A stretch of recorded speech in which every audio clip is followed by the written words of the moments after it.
guys, it's Cole, and it is the 5th of November, which makes me exactly 10 months on testosterone, and about 3 weeks, today's Thursday, yeah, so 3 weeks on, or 3 weeks post-op, top surgery.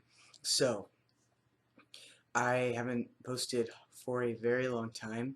You probably won't even see this for a while because my internet won't connect to the Wi-Fi, and I mean, my laptop won't connect to the Wi-Fi, and I have no idea why. I've tried everything. So by the time you watch this, obviously it will have connected, but it might be a couple weeks later. Um, this video is going to be long.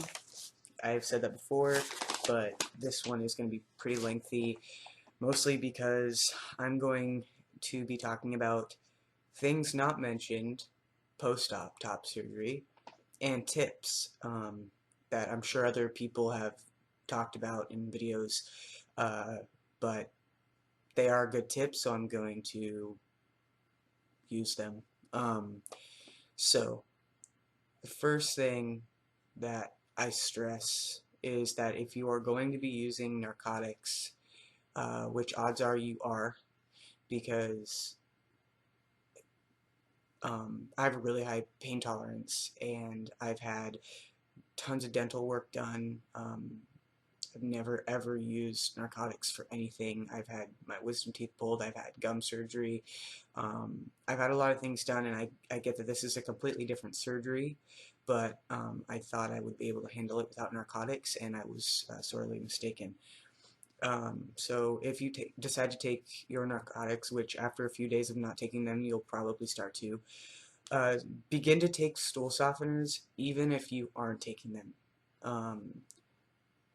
I didn't even really use my narcotics. I got a prescription for oxycodone, and I didn't even begin to use them really until the second or third day, and I couldn't shit for like 5 days, and I only used them for 2 days. So I ended up taking multiple stool softeners a day and a couple laxatives later on, and it still took me about a week and a half before I was regular and comfortable. So do that immediately. Don't waste time. So uh, going back to the narcotics, don't not take them unless you obviously have a medical reason, or you're a recovering addict or just an addict in general and you want to stay away from those. That's completely understandable. My surgeon did say that after surgery I could take Tylenol, and then after a few days I was given go ahead to take ibuprofen on top of that, which I did not take. I think I took Tylenol later, but ibuprofen not until I was completely off narcotics. uh, but if you are able to take them seriously, it will make your recovery so much better. I did not, and I had a really hard recovery, and I regret that. I get that it's a scary thing. I was terrified. I thought that it would fuck with my stomach. I have a really sensitive stomach. And as long as I took them when I felt pain with food, I didn't have any problems. I did take them once without any pain, and it did make me feel sick, but not something terrible. It was just uncomfortable. This is obvious. The third thing is lots of water. I made sure to drink double the amount of water that I usually drink, and I drink a lot of water, I would say, and that's just an obvious thing, but seriously, don't neglect that. Your body has just gone through a huge trauma, and you want to give it the liquids it needs, especially because you'll be fasting and stuff before surgery. So lots of water. In fact, I got Pedialyte as well, and I went through an entire bottle of that, just to replace any liquids that I'd lost to keep me as hydrated as possible. I would say try to gain a little bit of weight before going into surgery. I'm definitely a smaller guy, and it had taken me like 6, 7 months to get bigger, and I was about 140 pounds the week before surgery, and then all this crazy shit happened, and I got really stressed out.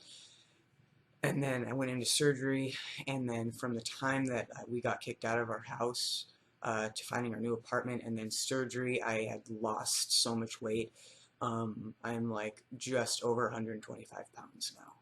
So try to gain a little bit of cushion just so that your body has something to live off of, because for the first few days you're probably not going to want to eat much. If you know you're like me, some guys bounce back, but I definitely didn't. Um,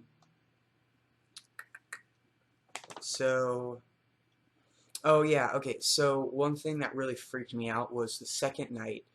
I started to get the feeling in my chest back, because you feel, aside from being really dizzy and lethargic after surgery, it doesn't hurt. You know, I didn't feel any pain until the next day, and my right incision where the drain was so horribly painful that I thought it was getting infected, because it was pulsating, it was hot, it was throbbing, it was like this electric pain, and I had like a freak out because I thought, you know, oh my God, it's infected, and I was freaking out because I'm kind of a hypochondriac. Um, and you know, obviously, if you're not running a fever, if there's no pus and anything like that, you're not, and it's not infection. My drains were a little bit different than I'd ever seen them. It was actually just a tube underneath the incision, and it came out about an inch and a half out of the incision, and then it leaked onto this pad that was underneath the foam binder. And I think because it was not like the tubes with the bulbs, um, because of that, it was like constantly moving when I would move, and it would, you know, hit the incision, so it was like really painful. Um, And then obviously, you know, don't be afraid to call your doctor. That's what they're there for. I had to do that a few times, and they were always awesome and friendly. I mean, that's why you're giving them 9 grand, right? They're there to make sure that you are comfortable and safe, and you're not, you know, sick and these things. You know, there's nothing bad happening. So if you ever have a worry or a concern, tell them, call them. Um, so I am going to show you what my chest looks like. It's still obviously healing, but I'd say it looks pretty good for the stage that it's at. Um, Another tip that I have is be very specific about what it is that you want. I know that seems, once again, very obvious, but I totally overlooked what I wanted my nipples to look like. And I wasn't really picky, you know, I'm not really that picky. I was more picky about like the incisions, but because I didn't do that, my nipples, not the nipple part, but the areola tended to be a bit bigger than I wanted. And while I love my chest, they're still a bit bigger than I would have liked, and it's not anything that I'm worried about, but I wish that I had said, hey, I kind of want the areola to be a little bit smaller, just so they would have known that. So just be very specific about what it is that you want, because if you don't, then they're just going to go by default to what did they do normally.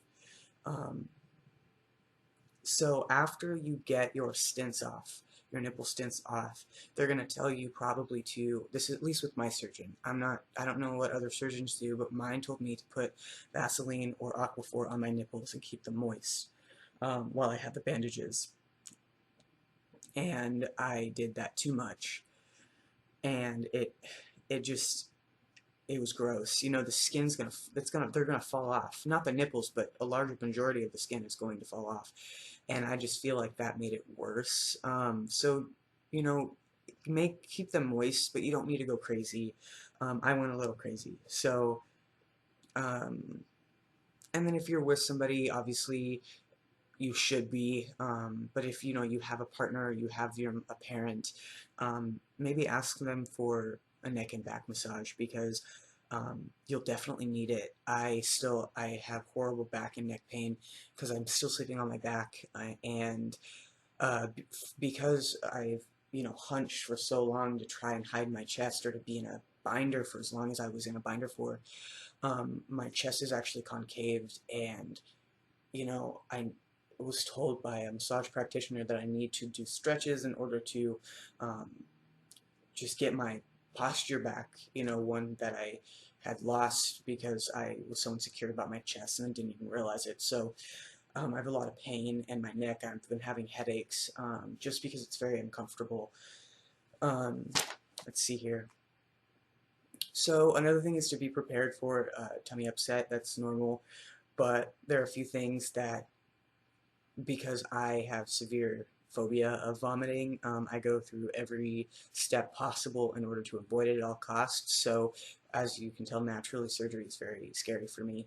Um, but, you know, they give you an anti-nausea before, like, I think the night before, you're supposed to take it with your antibiotics, which, oh wait, and then while you're under, they'll give you liquid, whatever, antiemetic, blah, blah, blah. And then you will probably get a prescription of Zofran, which you take as needed. And then um, a helpful tip would be to ask them for a motion sickness patch.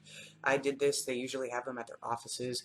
Every place is different, I understand that, but with my surgeon, they had them at the actual office. And before going into surgery, the anesthesiologist put it on the back of my ear, head, neck, and I kept it on for 3 days, which is how long you're supposed to keep it on for. So there are a lot of things that you can do to prevent post-op nausea and vomiting, which with this particular surgery you want to avoid, because let me tell you, that would suck. So ask for that if you are prone to feeling sick and vomiting and getting nauseous after surgery. I didn't have any nausea really.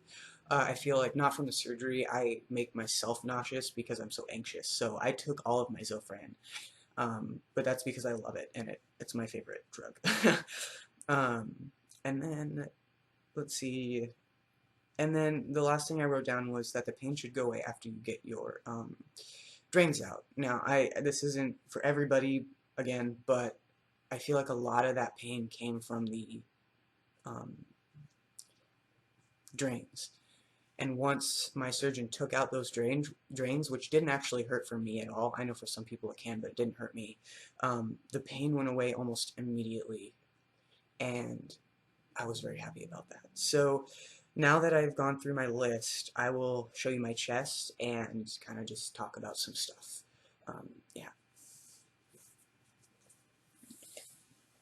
And I'm sorry about my voice. I don't know what's going on, but like, my voice has been really weird the past few days. So let me just bring it down. It's still very healy, very scarry, but so obviously, you know, the incision is here and here, blah, blah, blah. If you guys are watching this, you're probably most likely a trans guy, so I can assume that you know what all this is about. So this is the nipple that I would have liked to have smaller. A lot of the scabbing there is falling off, and you know, I didn't have any problems with like the nipples falling or being, you know, gross and sliding off and stuff. So my nipple graft stayed on really well. I'm gonna stand up though. So another tip is if you are, you know, if you have surgery later, you know, you're not getting it right away, I would suggest trying to work out a little bit, because you know, the more muscle that you have, the better. So I actually have, that's all pec muscle right there. It's all pec, which I'm very happy about. But my nipple, I think, will look a lot better once it's fallen off. And as you can see, they are quite, the areola is quite big, and maybe I'm just being nitpicky, but I mean, I like it. I like the way everything looks. And then you can tell, like, I have a concave chest, and that will or should go away once I work out and stretch and just build up those pec muscles, because I've never actually just had pecs before, so uh, it's a crazy feeling. I'm still in shock. I'm mostly just, you know, struggling with recovery. It's been a really hard process. Not bad, just difficult. It's very mentally challenging. There's a lot of aspects to it that I wasn't prepared for. Um, and, you know, like right now I'm going through everything's really sensitive stage. So when I'm wearing my shirt, because I don't really need the gauze anymore, because I just decided not to. Mostly just because it's annoying, and it's just the last few scabbies, so I'm just wearing a shirt, and it hurts to wear a shirt. Everything's really sensitive and really like, ugh. I can't feel any of this at all. So all of this is numb. All of this is numb. The tops here ache. I can't feel my nipples, but I can feel all this here. And um, and yeah, so I don't know, like it's crazy.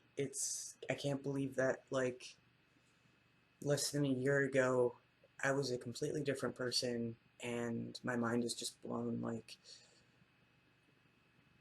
I don't know, and it's also really amazing how comfortable I feel without my shirt on in front of people. Like some of my friends come over and I'll just be topless the whole time, without a shirt, just like, "Ah."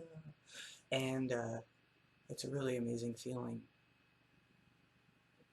like I just can't believe it, and I feel so lucky to have, the mother I have, and the family I have, and the friends that I have, and my boyfriend who, God, he still does everything for me, because I still can't, like, I can reach like this, but that's about it, I can't go out too far, but he did everything, and still is doing everything I ask, and I'm not like bossing him around or anything, but if I need help, or he'll just offer, and he was like literally waiting on me hand and foot, and he was working like 14-hour days, and he'd come home and he'd take care of me, he bathed me, he helped me with everything when I was freaking out, like about the pain or whatever. He was there to calm me down. Like I just feel so lucky, and I really appreciate everybody that watches my YouTube videos. And oh, look at that.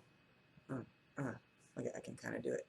Oh, anyway, um, and just talks with me and stuff. Like it was a really scary thing to get to this point, and I don't know, I just feel very accomplished right now. So thank you for watching this obscenely long video.